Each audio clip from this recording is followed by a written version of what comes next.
नमस्कार दोस्तों, मैं मनीष तोमर अपने YouTube चैनल कक्षा ज्ञान पर आप सभी का स्वागत करता हूं, हार्दिक अभिनंदन करता हूं। आज अपने एक नया टॉपिक भारत के संविधान का संवैधानिक विकास प्रारंभ करने जा रहे हैं। देखते हैं क्या कारण थे, क्या परिस्थितियां थी या क्या पृष्ठभूमियां रही जिसके कारण भारत का संवैधानिक विकास का जो प्रारंभ होता है, जो एक्ट लाए जाते हैं जिसमें सबसे महत्वपूर्ण है रेगुलेटिंग एक्ट। क्यों लाया गया, किस लिए लाया गया, क्या कारण थे, उन सब की विस्तृत चर्चा करेंगे। और ये सेशन आपके लिए बहुत महत्वपूर्ण है क्योंकि अगले सेशन को समझने के लिए इस सेशन की पृष्ठभूमि को समझना बहुत ज़्यादा आवश्यक है। तो चलिए स्टार्ट करते हैं भारत का संवैधानिक विकास। जब हम भारत के संवैधानिक विकास की बात करते हैं तो हमारे दिमाग में कुछ ऐतिहासिक डेट्स आनी चाहिए, कुछ ऐसी दिनांक आनी चाहिए जिनके बारे में हम थोड़ा सा दिमाग में रख सकें कि ये इतिहास में ऐसी कौन कौन सी तिथियां या डेट रही जिन्होंने इतिहास में कुछ महत्वपूर्ण बदलाव किए। तो उसमें सबसे महत्वपूर्ण विधि आती है, आपको देखना होगा 1600 ईस्वी। आप सभी जानते हैं 1600 ईस्वी का मतलब वो समय जब ईस्ट इंडिया कंपनी की स्थापना हुई थी। अब आप समझिए, ईस्ट इंडिया कंपनी की स्थापना, ये वो समय था जिस समय पूर्व के देशों के लिए, ईस्ट देशों के लिए ब्रिटिश सरकार के द्वारा कंपनी को स्थापित किया जा रहा था या फिर उसे अधिकार दिया जा रहा था कि वो ईस्ट के देशों के साथ क्या करे, व्यापार करे। तो ईस्ट इंडिया कंपनी की स्थापना, उस समय तत्कालीन महारानी कौन, एलिजाबेथ। ये बेसिक आपको 2-3 शब्द याद रहने चाहिए। एलिजाबेथ, एक महत्वपूर्ण क्या दिया गया, एक अधिकार पत्र दिया गया। बस ये 2-3 फैक्ट आपको पता है। अधिकार पत्र किसके लिए, व्यापार के लिए। और कितने वर्ष के लिए, 15 वर्ष के लिए। ये सामान्य सी जानकारी है, आपको इसके बारे में पता भी होना चाहिए, ठीक है। इसके बाद जो सबसे महत्वपूर्ण तारीख जो इतिहास में दर्ज होती है, जिससे कहीं ना कहीं आपको ईस्ट इंडिया कंपनी का प्रभाव देखने को मिलेगा, वो तारीख आप आगे देखते हो। उस तारीख का नाम है 1757। एक ऐसा इतिहास का समय जिसने ब्रिटिश प्रभुसत्ता को भारत में क्या किया, स्थापित किया। वो समय माना जाता है 1757, जिसे इतिहास में कहा जाता है बैटल ऑफ प्लासी के नाम से जाना जाता है। प्लासी का युद्ध, प्लासी का युद्ध। अब ये प्लासी का युद्ध सामान्य तौर पर तो सिंपल सी बात है, आप पढ़ते ही हो इतिहास में। बंगाल के नवाब और सामने कौन, अंग्रेज।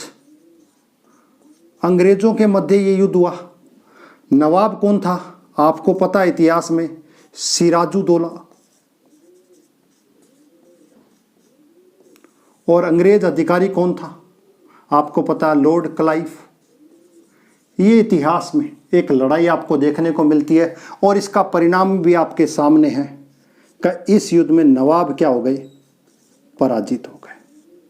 अब आप समझिए, यहाँ से कहीं ना कहीं कंपनी का अधिकार क्षेत्र धीरे धीरे व्यापार से सैन्य पर होता चला जा रहा है और वो कहीं ना कहीं अपनी सैनिक शक्ति का या सैनिक सामर्थ्य का विस्तार करते जा रहे हैं। इसके बाद दूसरी एक डेट आती है जो कि और भी महत्वपूर्ण डेट है इतिहास में, जिसको आप पढ़ते हो 1764। ये डेट और आपको पता होनी चाहिए। 22 अक्टूबर 1764, वो युद्ध इतिहास का जिसे बैटल ऑफ बक्सर के नाम से जाना जाता है। बक्सर का युद्ध। अब इस बक्सर के युद्ध में क्या हुआ, ये युद्ध इससे भी महत्वपूर्ण युद्ध था। क्यों था, क्योंकि इस युद्ध में बंगाल, साथ साथ में अवध और साथ साथ में आपको देखने को मिलेगा मुगल। ये 3 शक्तियां एक तरफ और उनके सामने कौन, अंग्रेज। अंग्रेज अधिकारी हेक्टर मुनरो इस समय थे। नवाब आपको पता है कौन था, यहां पर मीर कासिम, यहां पर सुजाउद्दौला और यहां पर शाह आलम। इनके मध्य भी एक लड़ाई होती है और इस लड़ाई में भी अंग्रेज क्या हो गए, जीत गए। अब ये जो जीत थी ये इस प्लासी के युद्ध से भी महत्वपूर्ण जीत थी। क्यों थी? क्योंकि जब भी किसी पर शासन आपको करना होता है तो ऐसा माना जाता है कि शासन पहले मस्तिष्क पर किया जाता है। अगर आपने किसी के मस्तिष्क पर नियंत्रण स्थापित कर लिया है तो उस पर फिर शासन करना बड़ा आसान हो जाता है। यही काम अंग्रेजों ने किया। जब अंग्रेजों ने या ब्रिटिश कंपनी ने या ईस्ट इंडिया कंपनी ने जब इन तीन शक्तियों को पराजित कर दिया तो जितना भी भारत था, बचा हुआ भारत था या फिर रजवाड़ों का भारत था, उन सब के पास एक मैसेज चला गया कि आज की तारीख में या तत्कालीन समय में उस समय की सबसे बड़ी सैनिक शक्ति के रूप में स्थापित हो गई कौन सी? ईस्ट इंडिया कंपनी, और उसको पराजित करना लगभग नामुमकिन है। ये स्थितियां जब चली गई तो सिंपल सी बात है, फिर कहीं ना कहीं ईस्ट इंडिया कंपनी को इससे फायदा हुआ और उन्होंने आगे चलकर अपने साम्राज्य का और ज़्यादा क्या किया? विस्तार किया। 1764 के युद्ध के बाद एक महत्वपूर्ण घटना और घटती है जिसका भी आपको जिक्र करना चाहिए। वो है एक और टाइमलाइन जिसका नाम है 1765 ऐसी इतिहास की तारीख जो और भी महत्वपूर्ण है, जिसमें आपको देखने को मिलेगी इलाहाबाद की संधि। ये इलाहाबाद की संधि मुगल के साथ होती है और अवध के साथ होती है, और इसका परिणाम आपको देखने को मिलेगा। इसका परिणाम आगे भविष्य में आपको बहुत ज़बरदस्त देखने को मिलेगा कि इसका परिणाम क्या होता है कि मुगलों के साथ जो संधि होती है उसके परिणाम स्वरूप अंग्रेज़ों को या कंपनी को बंगाल, बिहार और साथ साथ में उड़ीसा में दीवानी अधिकार प्राप्त हो गए। अब आप समझिएगा क्या मिल गए? दीवानी अधिकार, राजस्व इकट्ठा करने का अधिकार मिल गया। किसको? ब्रिटिश कंपनी को। कहाँ कहाँ? बंगाल में, बिहार में और उड़ीसा में। और इसका परिणाम ये हुआ कि कंपनी बहुत ज़बरदस्त विस्तृत रूप से फैल गई और उसका परिणाम आपको आगे देखने को। लेकिन इन सब की स्थिति के बाद भी कंपनी लगातार विस्तृत हो रही थी, उसकी सैनिक क्षमता लगातार बढ़ रही थी, उसकी आर्थिक व्यवस्था अच्छी बढ़ रही थी। उसके परिणाम स्वरूप भी ऐसा क्या हुआ कि कंपनी लगातार आर्थिक दृष्टि से कमज़ोर होती चली गई, और ऐसा क्या परिस्थितियां बनी कि कंपनी इतनी कमज़ोर हो गई, इतनी आर्थिक दृष्टि से कमज़ोर हो गई कि उस कंपनी को रेगुलेट करने के लिए, उस कंपनी को विधिवत संचालित करने के लिए, उस कंपनी पर नियंत्रित करने के लिए कहीं ना कहीं ब्रिटिश संसद के द्वारा एक अधिनियम लाया गया जिसे रेगुलेटिंग एक्ट कहा जाता है। जबकि हम पढ़ रहे हैं यहाँ तो धीरे धीरे कंपनी का लगातार विस्तार हो रहा है, तो ऐसे क्या कारण थे कि उस कंपनी पर नियंत्रण स्थापित करने के लिए ब्रिटिश संसद के द्वारा एक अधिनियम लाया गया जिसे इतिहास में रेगुलेटिंग एक्ट के नाम से जाना जाता है। तो वो कुछ कारणों पर भी हम चर्चा कर लेते हैं तो ज़्यादा बेटर होगा। तो ऐसे क्या कारण थे, उस कारण को पढ़ने के लिए उनकी पृष्ठभूमि। जब ये कंपनी लगातार विस्तृत हो रही थी या फैल रही थी, उसके परिणाम स्वरूप कंपनी में कुछ न कुछ ऐसी कार्य हो रहे थे जिससे कंपनी को लगातार घाटा हो रहा था। और वो क्या कारण थे, उन कारण को हम पढ़ते हैं तो देखिए, सबसे महत्वपूर्ण कारण में आपको कुछ महत्वपूर्ण चीज़ें देखने को मिलेगी। फर्स्ट जो कारण था कंपनी में वो था भ्रष्टाचार। कंपनी में पर्याप्त मात्रा में भ्रष्टाचार फैल गया। कंपनी के जो अधिकारी थे वो निजी व्यापार, प्राइवेट बिजनेस करने लगे। ठीक है, जिससे क्या हुआ, कंपनी तो लगातार घाटे में चलती गई लेकिन कंपनी के अधिकारी मालामाल होते चले गए। तो पहला कारण था भ्रष्टाचार। दूसरा कारण था अंग्रेजों की लड़ाइयां चल रही थी। किसके साथ? मैसूर के साथ।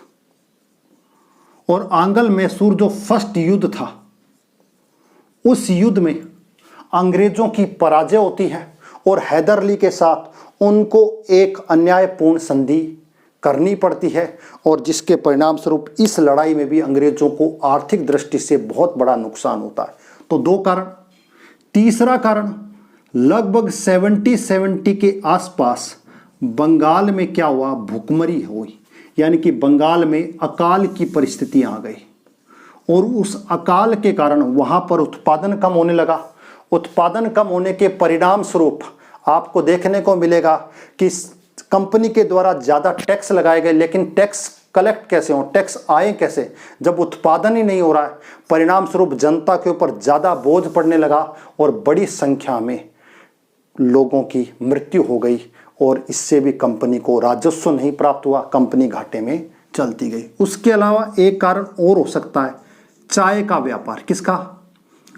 चाय का व्यापार। कंपनी अब तक बड़े स्तर पर चाय का व्यापार कर रही थी और ये चाय को बड़ी ही मात्रा में अमेरिका जैसे देश में एक्सपोर्ट किया जाता था, क्योंकि वो भी उनका उपनिवेश था, तो वहाँ पर बड़ी संख्या में बेचा जाता था। लेकिन वहाँ पर डचों के द्वारा चाय की सप्लाई की जाने लगी, जिस कारण से इस चाय की खपत कम हो गई और चाय के गोदाम कैसे कैसे भरे रहे और वो खराब होने लगे, सड़ने लगे।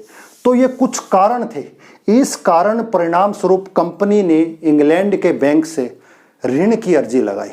जब ऋण की अर्जी लगाई तो कहीं न कहीं ब्रिटिश सरकार को ऐसा महसूस हुआ कि ऐसे क्या कारण रहे जिसके कारण ये जो कंपनी इतनी अर्थव्यवस्था में अच्छी थी, आर्थिक रूप से संपन्न कंपनी थी, वो लगातार घाटे में चली गई। तो उसकी जांच के लिए उन्होंने कमेटी बनाई और उस कमेटी ने जब इस पूरी कंपनी को देखा और इसके प्रशासन को देखा, एडमिनिस्ट्रेशन को देखा, तो उसमें पर्याप्त कमियां महसूस हुई और उन कंपनियों को दूर करने के लिए, इस कंपनी को रेगुलेट करने के लिए, इस पर अपना नियंत्रण स्थापित करने के लिए कुछ अधिनियम लाए। और उन अधिनियमों में सबसे महत्वपूर्ण या सबसे प्रारंभिक जो अधिनियम माना जाता है, जिसे भारत के संवैधानिक विकास का मूल आधार माना जाता है, उसे कहा जाता है रेगुलेटिंग एक्ट। तो रेगुलेटिंग एक्ट क्यों लाया गया, वो सारी चीज़ें मैंने आप इस अभी जो पढ़ाया उन सब में मैं आपको बता चुका हूं कि रेगुलेटिंग एक्ट लाने के पीछे कारण क्या था। कंपनी की स्थापना, कंपनी का विस्तार, कंपनी को अधिकार और उसके बाद कंपनी की स्थितियां, ऐसी स्थितियां बनी जिसके कारण कंपनी पर नियंत्रण स्थापित करने के लिए ब्रिटिश संसद ने, किसने? ब्रिटिश संसद के द्वारा कंपनी पर नियंत्रण स्थापित करने के लिए एक एक्ट लाए और जिस एक्ट का नाम इतिहास में रेगुलेटिंग एक्ट कहा जाता है। ध्यान रखिए, इस रेगुलेटिंग एक्ट का कहीं पर भी भारत से कोई संबंध नहीं है। इस रेगुलेटिंग एक्ट का मूल उद्देश्य केवल और केवल कंपनी को नियंत्रित करना, संतुलित करना, विनियमित करना, जिससे कंपनी अच्छे से संचालित हो सके। इसलिए इसको कहा गया रेगुलेटिंग एक्ट, कंपनी को रेगुलेट करने के लिए। ठीक है, इसी धीरे धीरे कंपनी के रेगुलेटिंग एक्ट को विस्तृत करते गए और कहीं ना कहीं भारत के संविधान में महत्वपूर्ण भूमिका निभाई जाने लगी। तो आगे चलकर नेक्स्ट क्लास में अपने स्टार्ट करेंगे रेगुलेटिंग एक्ट। लेकिन रेगुलेटिंग एक्ट से पहले की पृष्ठभूमि मैं आपको बता चुका हूं, तो आज के लिए इतना काफ़ी है। नेक्स्ट टॉपिक में अपने पढ़ेंगे रेगुलेटिंग एक्ट। आज के लिए, इस क्लास के लिए बहुत बहुत धन्यवाद। इस चैनल को लाइक करें, शेयर करें और सब्सक्राइब और कमेंट करना ना भूलें।